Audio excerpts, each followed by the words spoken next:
Bienvenidos a su programa Respuestas Apologéticas, un espacio en donde, desde la razón, daremos respuesta a sus dudas sobre la fe. Mi nombre es Dante Urbina, apologista católico, y bueno, voy a acompañarlos en este viaje. Vamos a las preguntas. Interesante cuestión. ¿Un hombre y una mujer pueden amarse para toda la vida? Es algo respecto a lo cual nuestra sociedad se ha vuelto particularmente incrédula. Ya decían los de Les Luthiers que el amor eterno dura aproximadamente 3 meses. Pero aquí la clave está en distinguir el auténtico amor del enamoramiento. El enamoramiento es ese impulso apasionado, fugaz, que en cierto modo es como que nos dopara. Sentimos que caminamos sobre las nubes cuando vemos a esa persona o cuando pensamos sobre la persona de la cual estamos enamorados. Sentimos maripositas en el estómago y cosas de ese tipo. Pero, como ya apuntaban los de Les Luthiers, pues esto dura alrededor de 3 meses y ya. No pueden ser esos sentimientos volubles, no pueden ser las maripositas en el estómago el sustento de un amor para toda la vida. Entonces ya no vamos a hablar de enamoramiento, sino más propiamente de amor. Pero aquí la dificultad está en que la palabra amor está muy manoseada en el vocabulario presente. Por lo tanto, tenemos que entrar a una dilucidación sobre la misma, a realizar ciertas precisiones.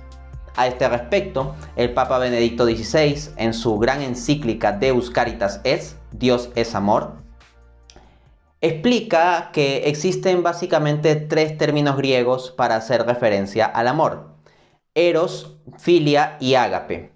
El eros sería el amor pasional, arrebatado, de impulso hacia la persona del sexo opuesto en el orden natural de cosas, ¿no? El amor de filia, a su vez, sería el amor fraternal, el amor filial, el amor de amigos, la hermandad. Finalmente, el amor de ágape, como bien nota Benedicto XVI, sería el amor distintivamente cristiano, el amor que se sacrifica, que se entrega, que se da. Pues bien, cuando hablamos de el amor entre hombre y mujer, en primera instancia se piensa en el eros. Pero para que pueda sustentarse un auténtico amor para toda la vida no basta con el eros, se requiere del ágape. Para utilizar el lenguaje tomista, hablaríamos del eros como amor de concupiscencia, es decir, querer al otro para mí, querer al otro para que me haga feliz.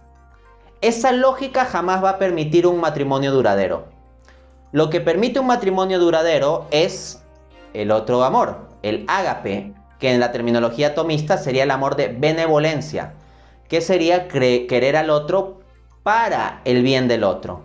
Entonces uno entra a la lógica de yo quiero a esta persona para que esta persona sea feliz. Eso sí permite construir matrimonio duradero. Leamos la reflexión que realiza el Papa Benedicto XVI. Los antiguos griegos dieron el nombre de eros al amor entre hombre y mujer, que no nace del pensamiento o la voluntad, sino que en cierto sentido se impone al ser humano. El eros ebrio e indisciplinado no es elevación, sino caída, degradación del hombre. Resulta así evidente que el eros necesita disciplina y purificación para dar al hombre no el placer de un instante, sino un modo de hacerle pregustar en cierta manera lo más alto de su existencia, esa felicidad a la que tiende todo nuestro ser. En la misma encíclica también precisa: el amor no es meramente un sentimiento. Los sentimientos van y vienen. Pueden ser una maravillosa chispa inicial, pero no son la totalidad del amor. Al principio hemos hablado del proceso de purificación y maduración mediante el cual el eros llega a ser totalmente él mismo y se convierte en amor en el sentido pleno de la palabra. Entonces, para que el amor entre hombre y mujer dure para toda la vida, dando lo que entendemos por matrimonio, lo que se requiere es una agapización del eros. O sea, por supuesto, en el amor entre hombre y mujer va a haber una chispa inicial de enamoramiento, de eros. Pero si esto no se encausa, no se disciplina, no se purifica y no comienza a convertirse en un eros agapizado, en el cual uno gusta del otro, pero también busca y por sobre todo la felicidad del otro, si esto no sucede, no se va a construir algo duradero. Desde esa perspectiva, en la concepción cristiana, el amor no es un sentimiento, sino un acto de la voluntad. Y un acto de la voluntad, como compromiso, uno puede mantenerlo para toda la vida. En cambio, los sentimientos no podemos mantenerlos para toda la vida porque los sentimientos son por definición fluctuantes. En consecuencia, matrimonio fundado sobre sentimientos, con mucha probabilidad se acabará, como vemos hoy en día tantos divorcios. Matrimonio fundado sobre la voluntad fortalecida por la gracia, ese matrimonio se mantiene. Porque el estándar de amor al que requerimos llegar es el que nos dice 1 Corintios 13 del 4 al 8. El amor es sufrido, es bondadoso, el amor no tiene envidia, no es presumido ni se envanece, no hace nada indebido, no busca lo suyo, no se irrita, no guarda rencor, no se alegra de la injusticia, sino de la verdad. El amor todo lo sufre, todo lo cree, todo lo espera, todo lo soporta. El amor nunca dejará de existir. Entonces es ese tipo de amor el que tienen que tenerse los esposos, el que tienen que tener hombre y mujer para que eso dure toda la vida, para que ese amor no deje de existir. Ese es el estándar. Escuchando la respuesta a la pregunta anterior y sobre todo cuando leí el pasaje de 1 Corintios capítulo 13, el himno del amor, uno dirá: oye, pero esto es una locura. ¿Cómo uno va a no irritarse cuando nosotros nos irritamos tantas veces y especialmente en el contexto del matrimonio? ¿Cómo uno va a sufrirlo todo y esperarlo todo y tener tanta paciencia? Eso es una locura. Bueno, humanamente es una absoluta locura.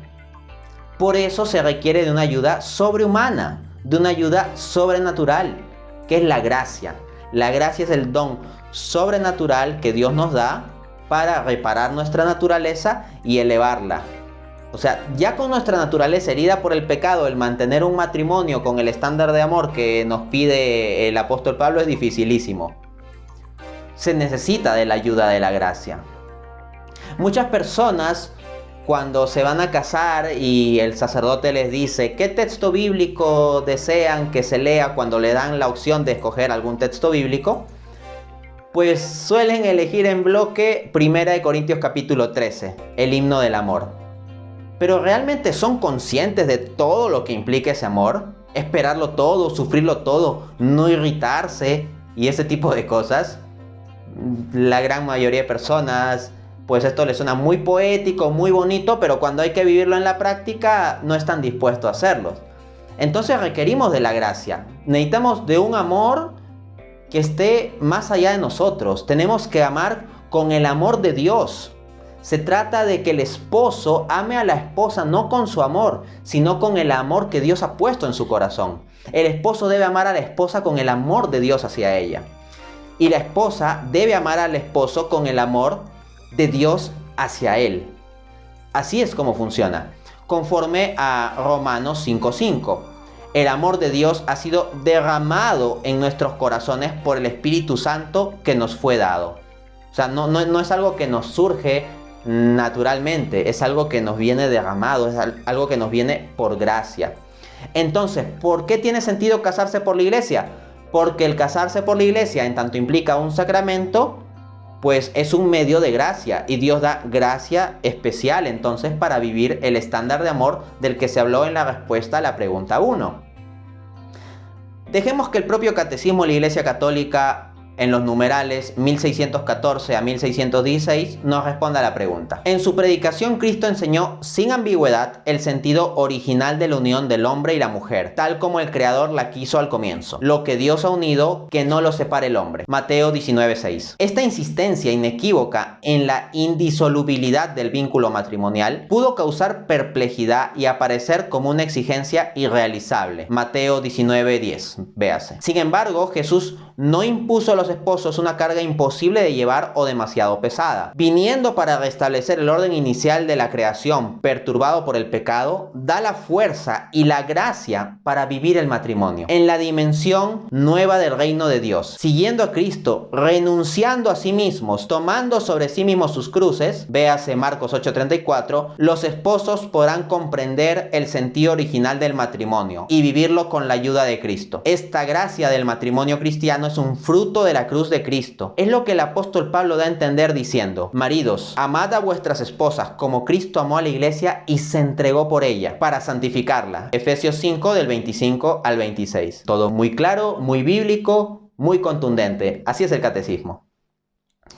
Por cierto, cuando a mí me preguntan sobre la cuestión del fundamento bíblico del matrimonio, a mí me gusta hacer una broma diciendo: sí, el matrimonio viene en la Biblia.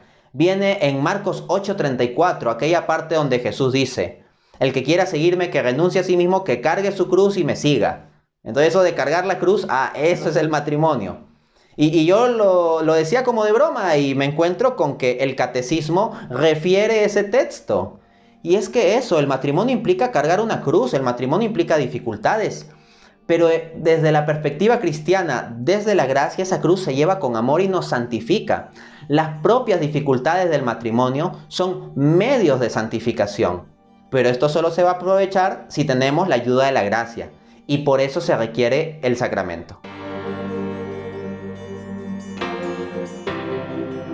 Si hay una familia que pasa dificultades económicas y pondera que conviene limitar el número de hijos, esto la iglesia lo entiende, siempre y cuando se haga con la debida prudencia, con razón suficiente y con medios lícitos.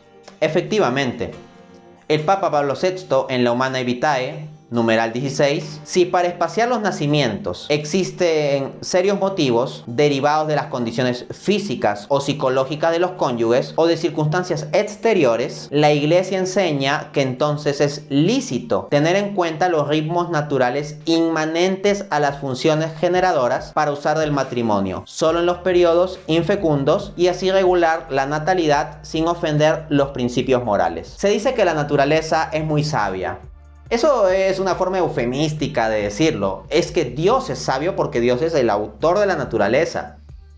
Entonces Dios mismo ha querido incorporar en, la función reproductiva nuestra determinados ciclos, los cuales pueden ser tenidos en cuenta para regular la fecundación. Es importante que esto de los ciclos naturales no se vea como un asunto anticonceptivo, por cierto.